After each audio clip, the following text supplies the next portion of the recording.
Nirmala ji, thank you so much for giving us this first budget interview to a streaming service and a private news channel. Through this interview, you will reach the length and breadth of the country through all our News 18 channels, CNBC TV 18, CNN News 18, News 18 India, and a slew of digital properties, moneycontrol.com, First Post, and news18.com. Thank you so much for this. My first question, this is your fifth budget.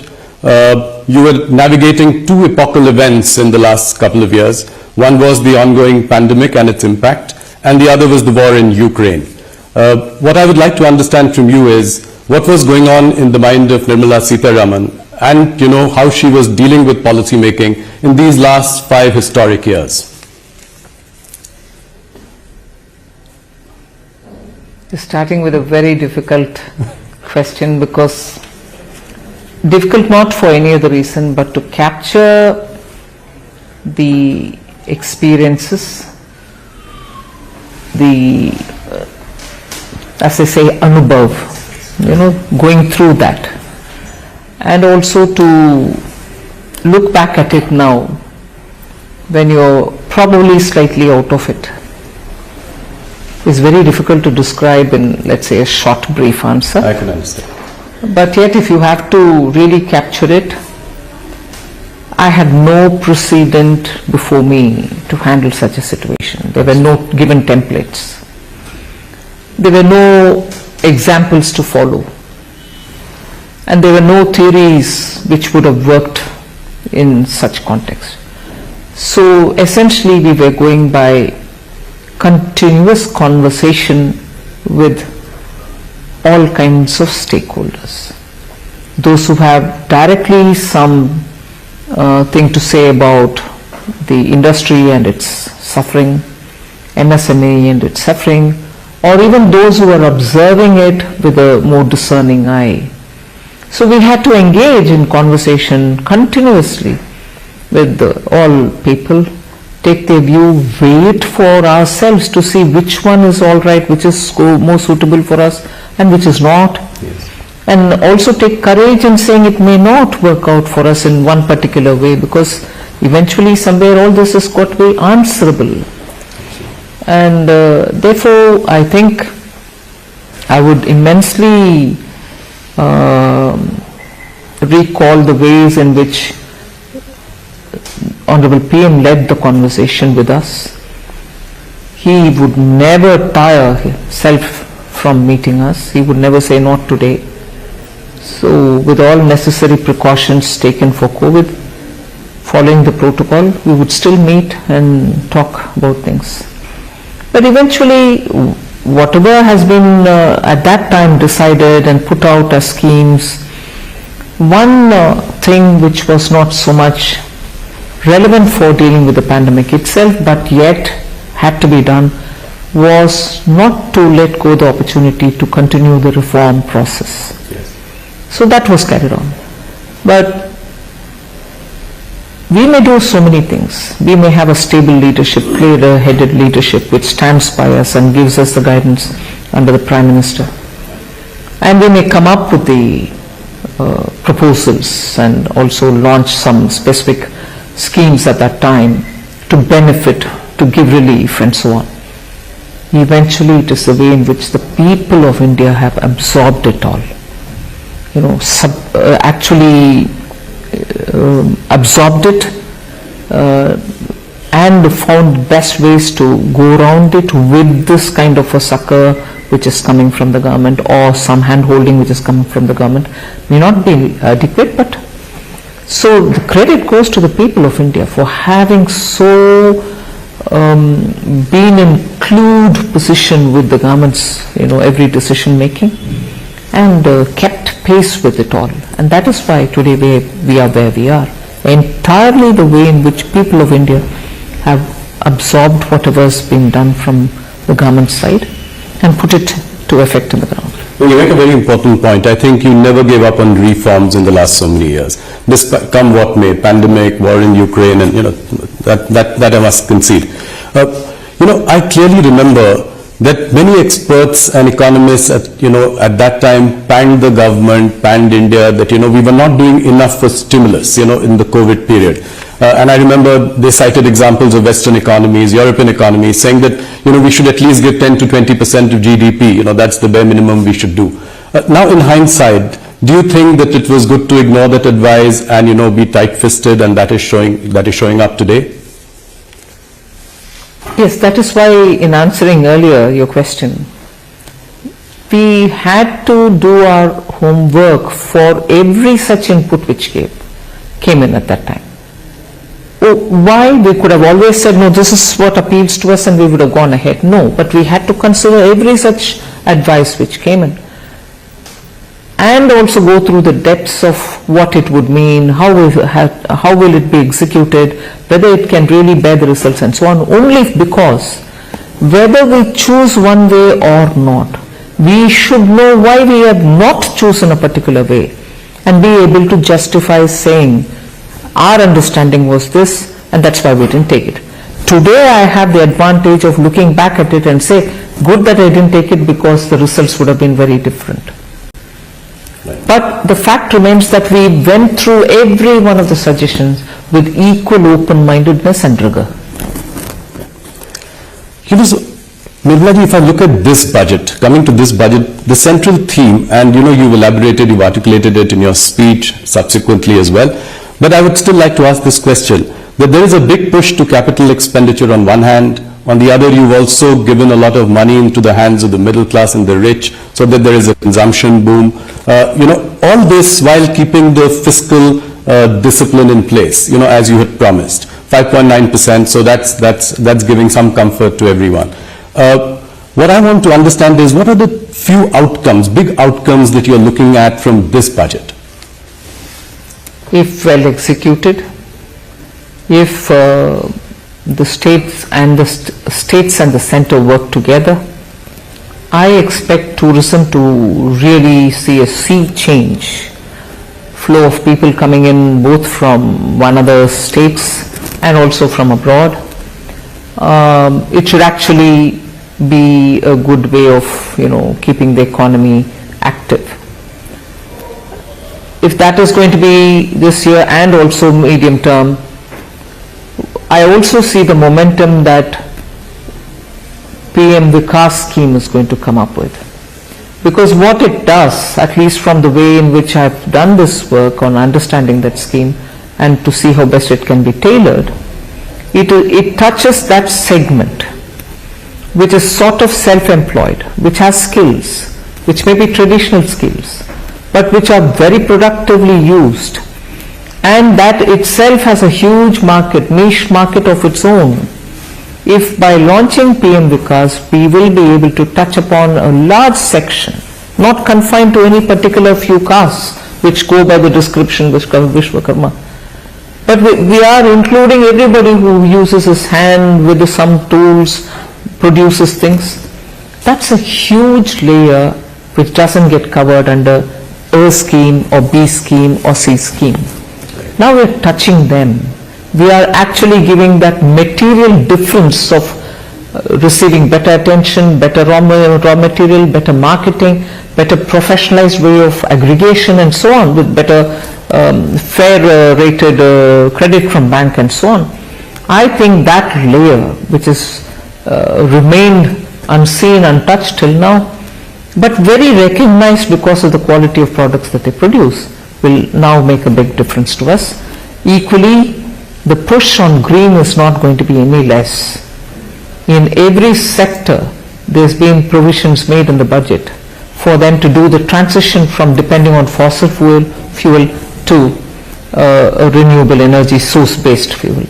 And that will touch every walk of life, not just farmers, not just women in household, both from the point of view of user and also producer. You will generate enough power for yourself and be able to also sell it.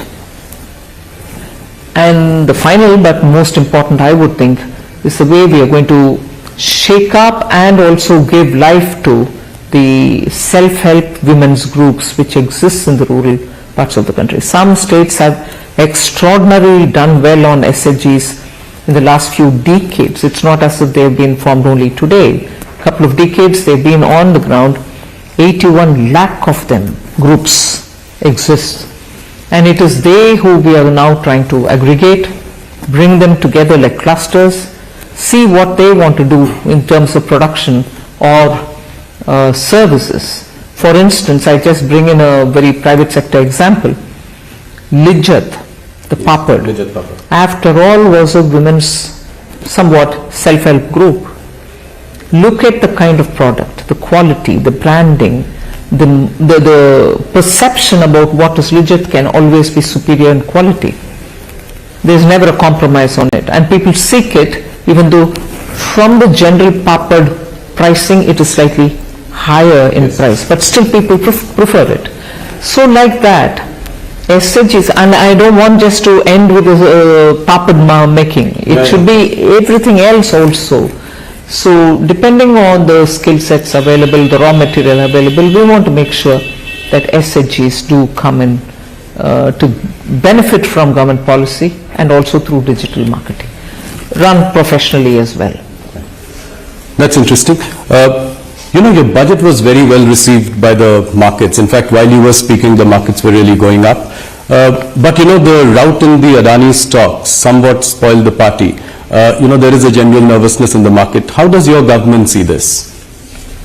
I look at the budget for having covered all the sections of the society. We've tried, and it has been a detailing that which has consumed a lot of time in preparation of this budget. The details is what has brought the difference in touching so many different sectors and segments of our society. We've got something on offer for each one of them. So therefore, if it's being received very well, I'm very glad. But of course, that motivates me to be able to now take it upon myself to better implement it down to the last person who's aimed at. So I would think the impact of the budget, the immediate impact of the budget on the market, and subsequent to, let's say, for whatever reason it trailed back, I think in the next few days the budget's impact will still continue to hold the markets high. The opposition is taking aim at your government, saying that the banking and insurance companies have large exposure in Adani stocks. And the investors and the broader market is looking to you for some direction on this issue. Is our banking and insurance system resilient to take this shock? I want to recall the words, coming from the horse's mouth has greater credibility. Both SBI and LIC have issued detailed statements, and I know the chairperson, the CMD, has himself come out and explained how they are not overexposed or whatever they said, and also said, look, we are sitting over profits for the exposure that we have, which is well within the limit. That's what I understand. They have said, and I've again read it through the media. They have very clearly said that their exposure is very well within the permitted limits, and that they are, even now with the valuation falling as well, they are still sitting over profit. So if that is the horse's mouth, as I refer to, word from the horse's mouth, but in general, both with the RBI, we do have the Financial Stability Board's meeting which happens once in 6 months. We meet, even recently we have met. So I can only very clearly say, both the RBI and we, because of the FSB's meeting, Financial Stability Board's meeting, know that the Indian banking system, if anything, at this stage, for me to use this word, I want to use it with a sense of responsibility, like having gone through the balance sheet problem. Indian banking sector today is at a comfortable level, coming down to absolutely low levels. Recovery is happening, and their position is very sound, which gets reflected in the fact that when they go to raise monies in the market, they are absolutely comfortably raising monies as well.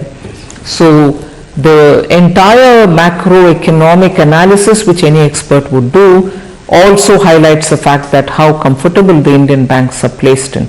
That cannot be that if they are at risk. Some of the global investors as well, as a knee-jerk reaction, seem to have pulled out some money in the last couple of days. Some have put, fresh investments on hold. What would your message be to the global investors? India remains as before an absolutely well-governed, stable government and also very well, regulated financial market. And as a result, I think the investor confidence which existed before shall continue even now. Our regulators are normally very, very stringent about certain governance practices, and therefore they should, one instance, however much talked about globally it may be, I would think is not going to be indicative of how well Indian financial markets are governed. So many lessons have been learned over the decades, and therefore I think our regulators have kept our market well in prime and prim condition. Thank you. That's very reassuring coming from the Finance Minister. Let me move on to the next question. Let me move on to the next question around the budget, and this is to do with the economy. The current, is the current recovery due to pent-up demand, or do you think that this will be sustained? I think it will be sustained because the pent-up demand argument was very right nearly 4-5 quarters ago, when post the Omicron we were coming back. People thought 2022 festival season was driven by revenge shopping, pent-up demand and so on. But that pent-up demand won't stretch itself for more than one season if you want to, take it that way. 2022 festival season was in its normal course and there was no exaggeration in the markets or even in consumption. So I think it has now reached a level where it will sustain itself. No, I ask this question also because the rural demand is still tepid. Looking at the commentary coming from FMCG companies in India. Also, if we look at, the work under the Manrega scheme and the, and FMCG results, I ask this question in this context as well. Can aggregate demand be more robust?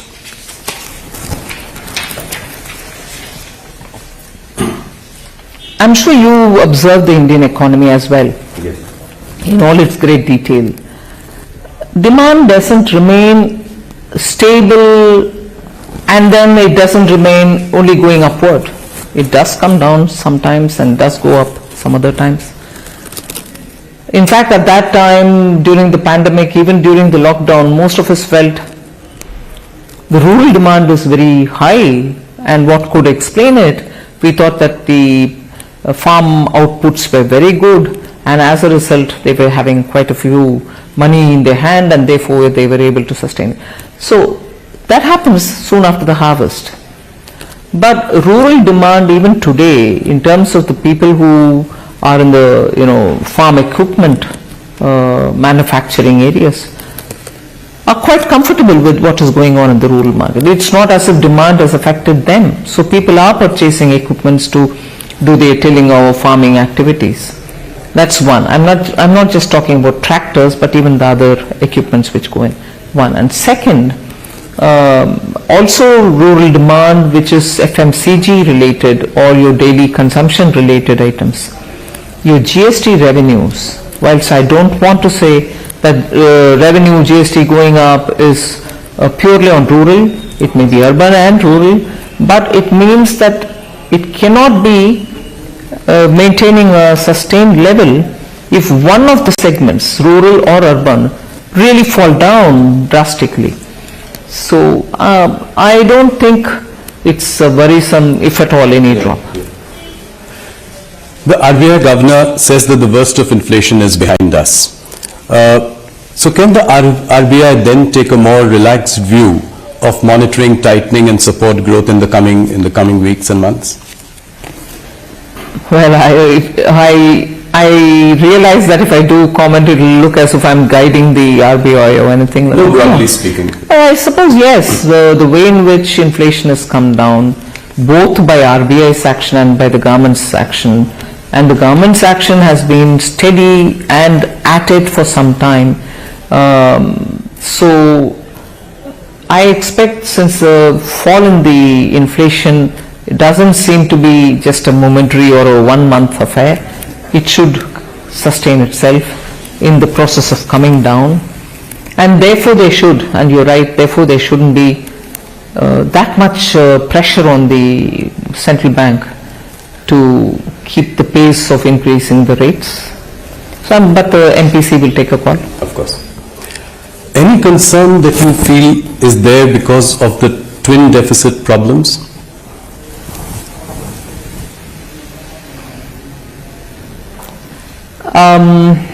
It's not as severe as before. Yes. Yes, when exports come down, you're going to have the current account deficit. But it's also now suddenly going up as well as it was before, a couple of months ago, one. And second is also the import. Imports also keep slightly going up sometimes, but it's also coming down. If these two factors are primarily the ones which we have to concern ourselves with, monthly fluctuations I say. Yes. Fluctuation should not worry us, but if every month there is a steady decline and there doesn't seem to be a sign of increase or coming upward, uptick as you would say, if there is no chance of an uptick predicted in the next few months, then I think I should worry. But monthly looking at coming down and going up need not worry us so seriously. Okay. So next year the centre and states will spend rupees 13.7 lakh crore as capital expenditure. By any account, it's a phenomenal number. Capacity utilization in the manufacturing sector is at about 72%. My question is, when do you think that the private sector will enter this virtuous cycle of capital spending? They are in it already, I would think. There has been a minor uptick. But I've been explaining this. I'm not sure if industry is explaining it as much, but I read it. So I keep read it in the sense my inferences based on the kind of discussions which happen. India's industry, the old India industry as well as the new, which is the IT related industry, software and so on, both old India industry and this, are transitioning also with the energy related matters, are transitioning also in the way in which their shop floors are operated. So the investment that they make is not to create one more unit of what they already have. The investment that they have to make, and therefore the conscious decision that they have to take, will now also look at not just expanding existing capacity the way it is, but also looking at bringing high technology, Web3, robotics, 3D printing and so on. So that together with moving towards more renewable energy use, making a green product of what they are making. For instance, steel industry is facing huge barriers in Europe.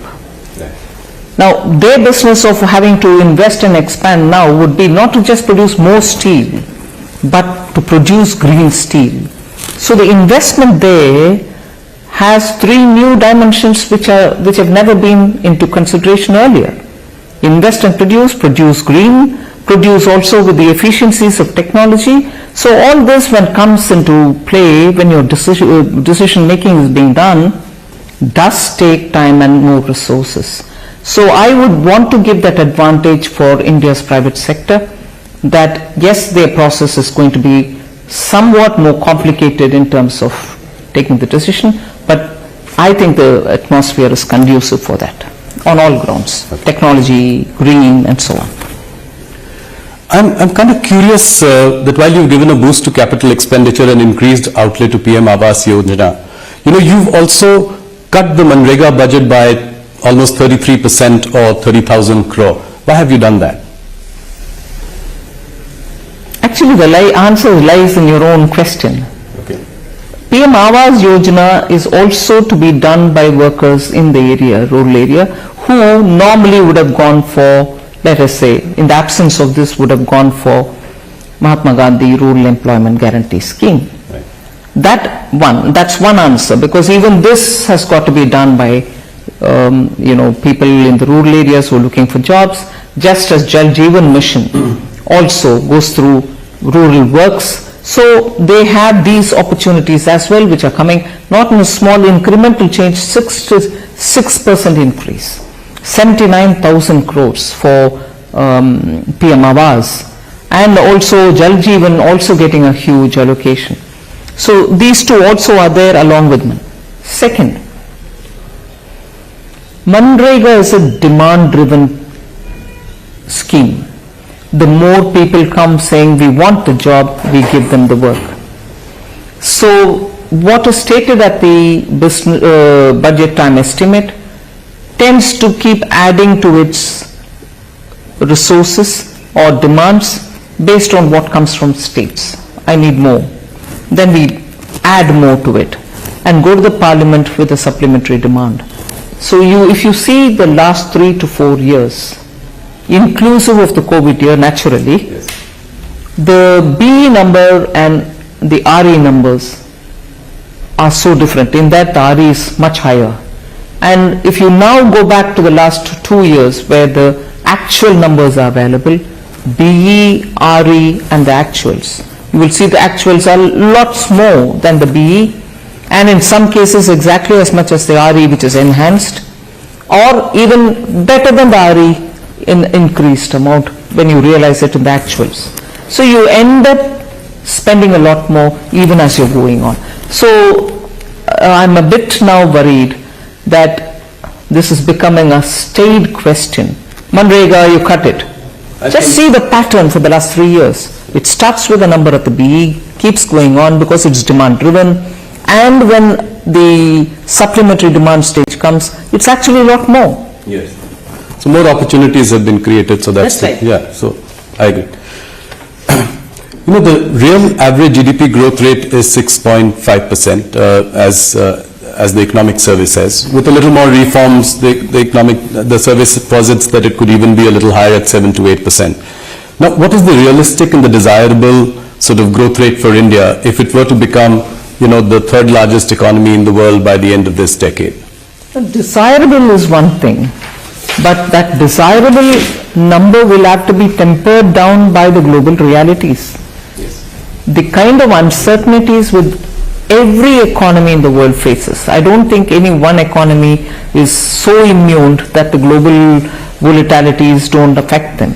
So every economy is affected, particularly for a country like India, which for at least 2 critical items entirely depends on imports: fuel, fertilizer.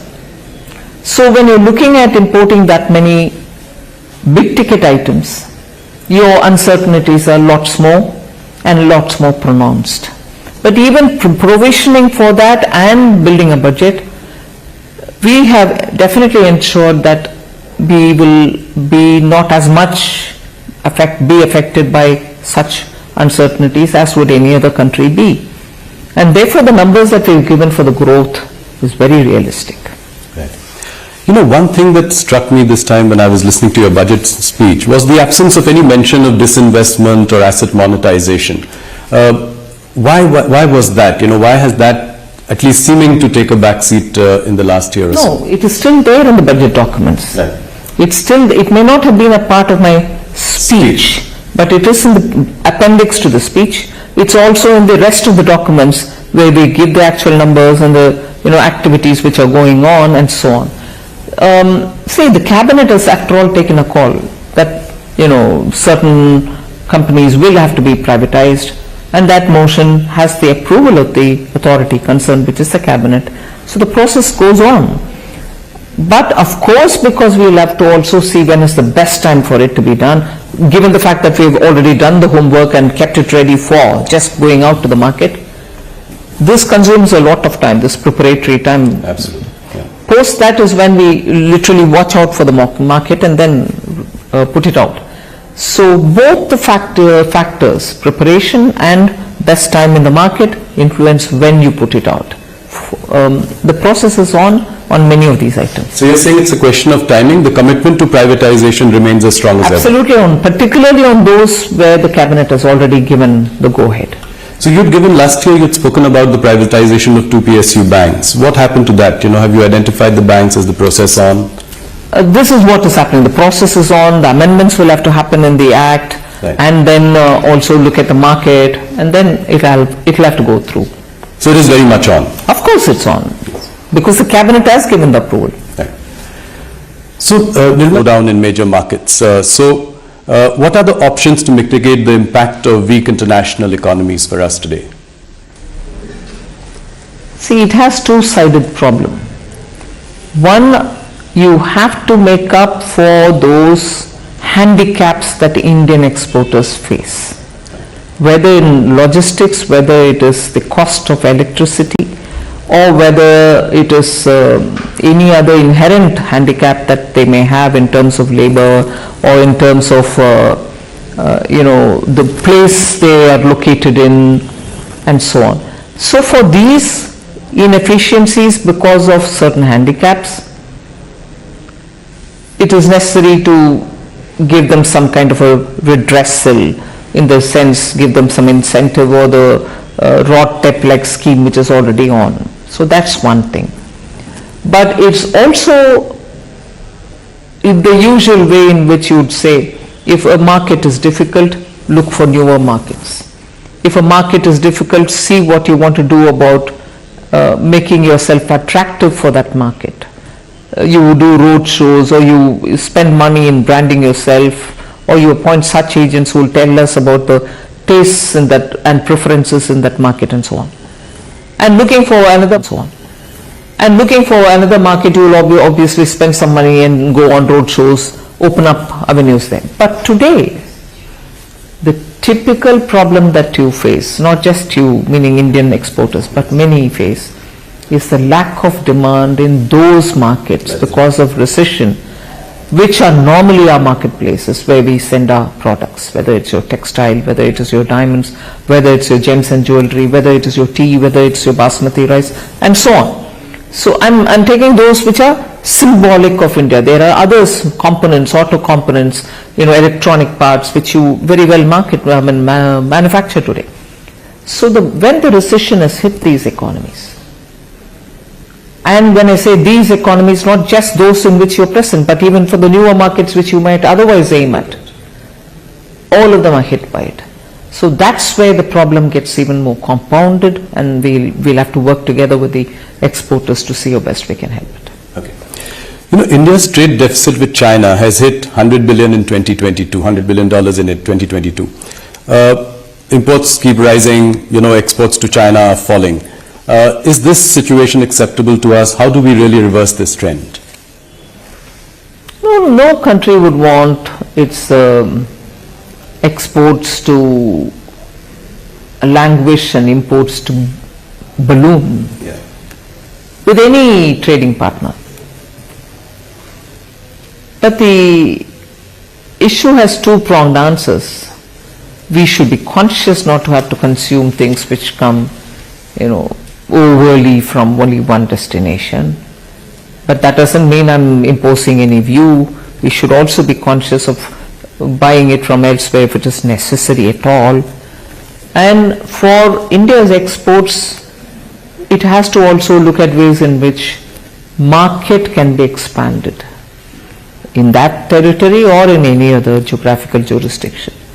So it is always a twin game. It's like a pair of scissors. You have to look at both the sides. What do you make of this growing clamor, especially in some opposition ruled states like Chhattisgarh, Madhya Pradesh, Rajasthan, to bring back the old pension scheme? In fact, Deputy Chief Minister of Maharashtra, Devendra Fadnavis ji, has also spoken about this. He said he'll look into the matter. What is the government's view on this? See, when I talk about government's view, I don't want to speak as though this government view or that government's view. Who, after all, implemented it for the first time? After the decisions were taken at different layers of officialdom, the political dispensations which brought this in was not just NDA. UPA was actively those who brought it forward. The entire question of introduction of OPS, new pension scheme, was during the Congress's period. They didn't at that time talk about rollback. They didn't at that time talk about any, bringing the old system back or anything of that. So now, if without adequate looking into of what it means, are we paying the current generation of pensioners by loading it onto the future generation? That's right. And how far, because in government the arguments will quickly come back to you saying, but when government borrows, it's also leaving a burden on the future generation and so on. But that's the argument. Would we all look at what is a reasonable balance? Would we look at what is it that we are leaving for our generations to come? Yes, you will have to have an economy running, you will borrow to a certain extent. But unless we have a complete understanding of this, the fiscal implication, the fiscal health of the state, not just today, for the next decades, to rush to a conclusion may not be. And I was glad to hear in one of the book release programs that I attended, Sri Montek Singh Aluwalia talk about it. It's not I'm taking up something which emerged out of a private conversation. Right. In a book release, publicly, when asked, he did respond. So it's not as if now we are talking on political lines. We have to talk on Indian economy, its strength, not just Indian economy as Government of India, but every state's economy, and then take a call on it. That's right. Let's move on to the personal tax front. I think it is one thing that has really wowed everyone, wowed the middle class. Your core vote bank also. நிதியமைச்சர் நிர்மலா சீதாராமன் உடனான சிறப்பு நேர்காணல் தற்போது நடைபெற்று இருக்கிறது. இந்த சிறப்பு நேர்காணலில் பல்வேறு கேள்விகளுக்கு நிதியமைச்சர் பதிலளித்திருக்கிறார். இது குறித்த கூடுதல் விவரங்களையும் தகவல்களையும் பின்னர் வரும் செய்திகளில் விரிவாக பார்க்கலாம்.